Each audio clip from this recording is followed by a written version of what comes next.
MS Rajamouli గొప్ప దర్శకుడే కాదు, visionary కూడా. భవిష్యత్తు సినిమా ఎలా ఉంటుందో, ఎలా ఉండాలో ఊహించగలడు. ఆ దిశగా అడుగులు వేయగలడు. ఆయన దృష్టంతా సినిమాపైనే. వేరే వ్యాపకాలేమీ లేవు. వ్యాపారాలు కూడా అస్సలు లేవు. కాకపోతే ఇప్పుడు విఎఫ్ఎక్స్ స్టూడియోలో పెట్టుబడి పెట్టినట్టు ఇన్సైడ్ వర్గాల సమాచారం.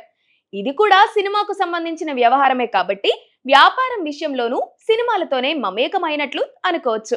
విఎఫ్ఎక్స్ పై ఎవరికీ లేనంత అవగాహన రాజమౌళికి ఉంది.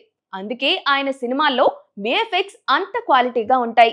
ఈగా సినిమా తీసినప్పుడే విఎఫ్ఎక్స్ కి సంబంధించిన ఎత్తు, పల్లం, లోతు మొత్తం తెలుసుకున్నారు. ఆ సబ్జెక్టు పై గ్రిప్ సంపాదించిన తరువాతే ఈగా సినిమా మొదలు పెట్టారు. ప్రపంచ వ్యాప్తంగా ఉన్న విఎఫ్ఎక్స్ స్టూడియోలు ఎలాంటి పనితీరు కనబరుస్తున్నాయి, ఏ వర్క్ ఎవరి చేతుల్లో పెడితే అవుట్పుట్ బాగుంటుంది అనే విషయంలో ఆయనకు మంచి అవగాహన ఉంది.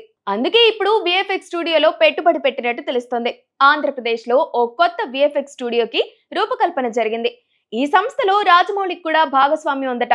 ఈ స్టూడియోలో వరల్డ్ క్లాస్ టెక్నాలజీ అందుబాటులో ఉందని తెలుస్తోంది. వారణాసికి సంబంధించిన విఎఫ్ఎక్స్ లో సింహభాగం ఇక్కడే రూపొందిస్తున్నారని సమాచారం. రాజమౌళి చేతిలోనే ఓ విఎఫ్ఎక్స్ స్టూడియో ఉంటే వారణాసిలో ఎఫెక్ట్స్ ఏ రేంజ్ లో వస్తాయో ప్రత్యేకంగా చెప్పాల్సిన అవసరం లేదు. వారణాసికి సంబంధించిన లేటెస్ట్ షెడ్యూల్ ప్రస్తుతం హైదరాబాద్ లో జరుగుతుంది.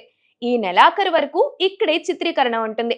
మేలో మహేష్ బాబు విదేశాలకు వెళ్తారు. ఆ సమయంలో షూటింగ్ కు బ్రేక్ ఇచ్చి రాజమౌళి కూడా విహారయాత్రకు వెళ్లేందుకు ప్లాన్ చేసుకుంటున్నారు.